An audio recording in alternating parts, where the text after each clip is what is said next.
বাংলাদেশের চলমান পরিস্থিতি নিয়ে বাংলাদেশ ডেপুটি হাই কমিশনের অফিসে ডেপুটেশন দিল সেকুলার ফ্রন্ট অফ ইন্ডিয়া।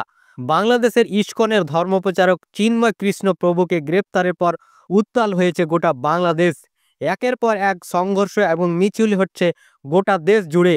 বিপদের মুখে গোটা বাংলাদেশের সংখ্যালঘু হিন্দু সম্প্রদায়, এছাড়া ভারতের একাধিক জায়গায় সংখ্যালঘু মুসলিম এবং অন্যান্য সম্প্রদায়ের উপর আক্রমণ হচ্ছে। এই সব সামগ্রিক বিষয় নিয়ে এদিনকার কর্মসূচি ছিল সেকুলার ফ্রন্ট অফ ইন্ডিয়ার। তারা বাংলাদেশ হাই কমিশনারের অফিসে যান এবং একটি স্মারকলিপি জমা দেন। কর্মসূচি শেষে ইন্ডিয়ান সেকুলার ফ্রন্টের শীর্ষ নেতা নওশাদ সিদ্দিকী এক সাংবাদিক সম্মেলনও করেন। তিনি বলেন, রাশিয়া এবং ইউক্রেনের যুদ্ধকে মোদিজি থামিয়ে দিতে পারছে, কিন্তু ভারতের মণিপুরে চলা হিংসাকে থামাতে পারছে না। আর এদিকে একদল ভক্ত ভারতবর্ষের আভ্যন্তরীণ অশান্তি নিয়ে কথা না বলে তারা বাংলাদেশ নিয়ে মাতামাতি করছে। আমরা এমন এক দেশে বসবাস করছি, কিছু ফেসবুক ইউনিভার্সিটির ছেলে মেয়েরা আছে, এমন শেয়ার করে শুনেও গান শান্তি হয় কিন্তু কিছু সময়ের মধ্যে, কিন্তু পেটে খিদে মরে না। বলে এক ফোনে নাকি মোদিজির এক ফোনে রাশিয়া আর ইউক্রেনের মধ্যে লড়াই বন্ধ হয়ে গেছে। বাহ, আমাদের তাহলে সুপার পাওয়ার আমাদের তো। কিন্তু মোদিজির এক ফোনে আমাদের মণিপুরের জাতিদাঙ্গা বন্ধ হচ্ছে না, এটা আমাদের দুর্ভাগ্য।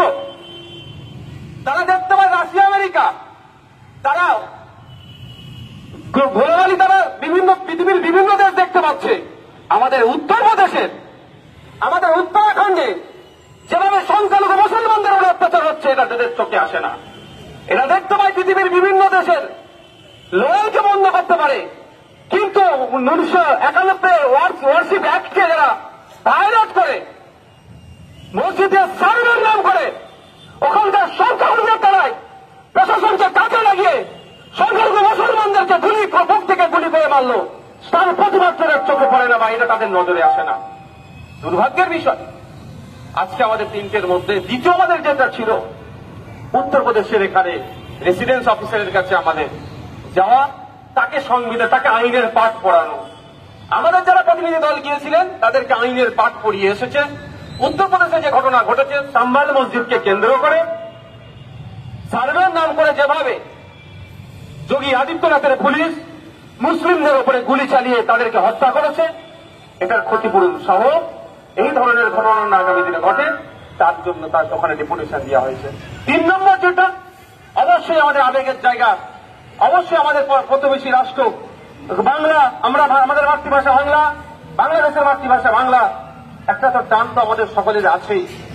তো বাংলাদেশে যেভাবে সংখ্যালঘু হিন্দুদের উপরে ক্রমশ কালো মেঘ খাবার দেখতে বসাতে চলেছে, এই খাবার হাত থেকে সংখ্যালঘু হিন্দুদেরকে কিভাবে প্রোটেক্ট করবে বাংলাদেশ ইন্টেরিয়াম গভর্নমেন্ট, তার জন্য সেখানে আমরা আজকে কলকাতায় অবস্থিত ডেপুটি কমিশনারের আমরা অফিসে গিয়েছিলাম, ডেপুটি হাই কমিশনারের অফিসে গিয়েছিলাম। তো যাওয়াকে কেন্দ্র করে জানেন তো কি হয়েছে, সবই বলেছেন। আমরা যে অফিসিয়াল যারা ছিলেন তাদের সাথে কথা বলে বেশ কয়েকটা বিষয়ে আমরা আলোচনা করেছি। প্রথমত, ওখানকার সংখ্যালঘুদের উপরে যতটুকু খবর পাচ্ছি, যা পাচ্ছি, দমন পীড়ন হচ্ছে, অন্যায় হচ্ছে, এটাকে বন্ধ করতে হবে। ওখানকার সংখ্যালঘু হিন্দু সহ যারা আছেন তাদেরকে সার্বিক নিরাপত্তা দিয়ে তাদের যানবাহনের তাদেরকে সমস্ত রকমের প্রোটেকশন দিয়ে তারা তাদের সংখ্যালঘু নাগরিক যাতে মাথা তুলে বাঁচতে পারে, তার দায়িত্ব সরকারকে নিতে হবে। আমরা দাবি করেছি যে এই চিন্ময় কৃষ্ণ দাস মহাশয়কে যখন কোর্টে প্রডিউস করা হয়েছিল, সেই সময় একটা অশান্তি থেকে একটা অ্যাডভোকেট কি ইমানি না কি নাম আছে, আফরোজ না কি নাম আছে, মনে আসছে এই মধ্যে, হ্যাঁ, সাইফুল আলিফ নামে এক অ্যাডভোকেটকে তাকে খুন করা হয়েছে। কে বা কারা খুন করেছে তাদেরকে চিহ্নিত করে সর্বোচ্চ শাস্তি দিতে হবে। এবং এটাও বলে এসেছি, কারণ আমরা এখানে ভুক্তভোগী, আমরা দেখেছি কিভাবে দমন পীড়ন চলে, কে খুন করেছে, অন্য নামে মিথ্যা কেস দিয়ে আবার তাদেরকে ফাঁসাই, যাতে না কোনোভাবেই কারো নামে মিথ্যা কেস দিয়ে ফাঁসাই, তাও আমরা ওখানে জানিয়ে এসেছি। আমরা ওখানে জানিয়েছি যে বাংলাদেশে আজকে সকাল থেকে দেখছিলাম যেভাবে আমাদের দেশের জাতীয় পতাকা, ভারতবর্ষের তিরঙ্গা পতাকাকে ওদের কলেজ কিছু শিক্ষা প্রতিষ্ঠানের সামনে রেখে সেখানে তারা তাদের ঝান্ডা উত্তোলন করছে। আমরা দাবি করেছি যে এই চিন্ময় কৃষ্ণ দাস মহাশয়কে যখন কোর্টে প্রডিউস করা হয়েছিল, সেই সময় একটা অশান্তি থেকে একটা অ্যাডভোকেটকে তাকে খুন করা হয়েছে। কে বা কারা খুন করেছে তাদেরকে চিহ্নিত করে সর্বোচ্চ শাস্তি দিতে হবে। এবং এটাও বলে এসেছি, কারণ আমরা এখানে ভুক্তভোগী, আমরা দেখেছি কিভাবে দমন পীড়ন চলে, কে খুন করেছে, অন্য নামে মিথ্যা কেস দিয়ে ফাঁসাই, যাতে না কোনোভাবেই কারো নামে মিথ্যা কেস দিয়ে ফাঁসাই, তাও আমরা ওখানে জানিয়েছি। আমরা ওখানে জানিয়েছি যে বাংলাদেশে আজকে সকাল থেকে দেখছিলাম যেভাবে আমাদের দেশের জাতীয় পতাকা, ভারতবর্ষের তিরঙ্গা পতাকাকে ওদের কলেজ কিছু শিক্ষা প্রতিষ্ঠানের সামনে রেখে সেখানে পা দিয়ে মেরাচ্ছে